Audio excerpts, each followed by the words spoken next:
दोस्तों, आप सभी का स्वागत है मेरे इस YouTube चैनल पर। और ये मेरी वीडियो में आज जो कहानी है वो कहानी किसी भी इंसान की जिंदगी बदलने के लिए काफी है। ये कहानी हमें सिखाती है कि कभी भी हार नहीं माननी चाहिए। ये कहानी उन लोगों के लिए है जिनको लगता है कि उनके जीवन में सभी दरवाजे बंद हो चुके हैं और वो चारों तरफ से नाउम्मीद हो चुके हैं। एक ही रात में हारी हुई बाजी जीतकर इंसान सिकंदर बन जाता है। ये कहानी वो कहानी है। अगर आप भी ऐसी कहानी सुनना चाहते हैं तो मेरे चैनल को सब्सक्राइब कर दीजिए और वीडियो को लाइक कर दीजिए, जिससे मैं ऐसी और भी कई कहानियां आप तक पेश कर सकूं। दोस्तों, आज हम कहानी में बात करेंगे मोहताब शेख की। मोहताब शेख कांग्रेस के प्रत्याशी हैं और पश्चिम बंगाल से इन्होंने विधायक का चुनाव जीता है। मैं आपको बता दूं कि कांग्रेस ने यानी आईएनसी इंडियन नेशनल कांग्रेस ने केवल 2 ही सीटें पश्चिम बंगाल में जीती है, जिसमें से एक मोहताब शेख की भी है। ये वही मोहताब शेख है कि जिनका एसआईआर में नाम कट गया था, यानी स्पेशल इंटेंसिव रिवीजन जो पश्चिम बंगाल में की गई थी उसके दौरान इनका नाम कट गया था। उसको लेकर मोहताब शेख काफी निराश हो गए और उसके बाद उन्होंने निर्वाचन आयोग का दरवाजा खटखटाया, ट्रिब्यूनल कोर्ट गए और उसके बाद में आखिर में वो अपनी लड़ाई लड़ते लड़ते सुप्रीम कोर्ट गए और सुप्रीम कोर्ट से उन्हें बड़ी राहत मिली और राहत मिलने के बाद उनका नाम वोटर लिस्ट में जोड़ा गया। जब उनका नाम जोड़ा गया, वो चुनाव में अपना नामांकन दाखिल करने की लास्ट तारीख से एक दिन पहले की वो तारीख थी। एक दिन पहले उनका नाम वोटर लिस्ट में जुड़ा और उन्होंने हिम्मत नहीं हारी, अपना नामांकन दाखिल किया और कांग्रेस से टिकट हासिल किया। और उनके पास महज 14 दिन बचे थे चुनाव प्रचार के लिए। यानी 14 दिन पहले जिस व्यक्ति को यह भी नहीं पता था कि मैं वोट डाल भी नहीं पाऊंगा या डाल पाऊंगा, यानी वोट डालने का भी धर्म संकट था, ऐसे में वो व्यक्ति चुनाव लड़ता है और विधायक बनकर आता है।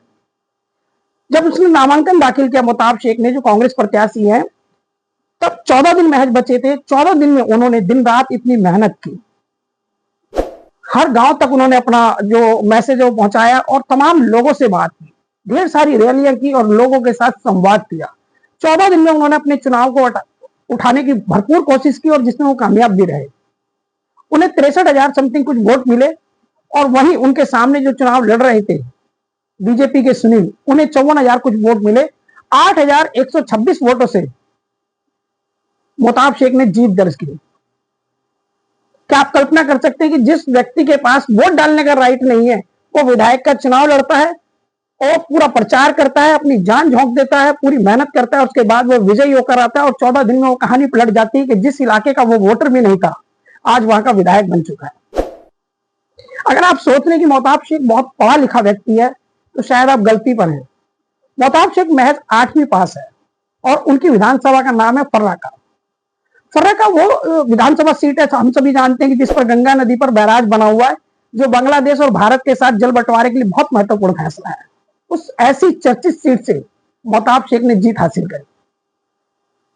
ये कहानी हमें सिखाती है कि जिस तरह मोहताब ने महज 14 दिन में चुनाव प्रचार किया और जीत हासिल की और कांग्रेस जैसी पार्टी के लिए पश्चिम बंगाल में सीट निकाली, जहां मतलब कांग्रेस के वजूद की लड़ाई थी। ये कांग्रेस के लिए कुछ भी वहां जमीन नहीं थी और कांग्रेस के जितने भी स्टार प्रचारक थे, जितने तमाम आला लीडर थे, उन्होंने किसी ने भी मेहनत नहीं की। वहां कांग्रेस का कोई श्रेय नहीं जाता। अगर कांग्रेस जीती है तो वो निजी कैंडिडेट जो वहां जीता है उसकी मेहनत जाती है। मोहताब शेख का वोटर से नाम कट गया।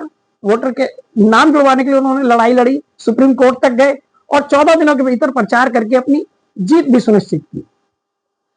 8वीं पास मोहताब शेख की कहानी हम सबको बताती है कि कभी जिंदगी में हार नहीं माननी चाहिए, निराश नहीं होना चाहिए, क्योंकि लगातार कोशिश करने वालों के लिए एक ना एक दिन सफलता के दरवाजे जरूर खुलते हैं।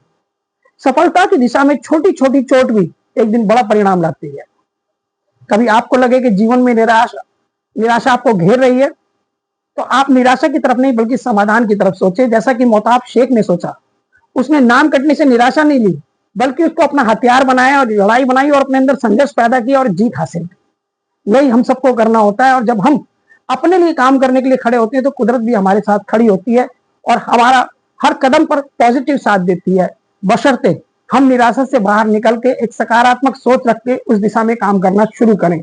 और आज मोहताब शेख की कहानी हम सबको यही संदेश देती है कि जीवन में हम तब तक नहीं हार सकते जब तक हम खुद से हार न मान लें। आपको ये कहानी कैसी लगी? अगर अच्छी लगी और मोहताब शेख का संघर्ष आपको पसंद आया हो तो ये वीडियो दूसरों को भी फॉरवर्ड करें और नीचे कमेंट बॉक्स में प्रतिक्रिया दें कि इस कहानी से आपने क्या सीखा। फिलहाल इतना ही। होगी फिर मुलाकात, बने रहिए आप मेरे साथ। नमस्कार।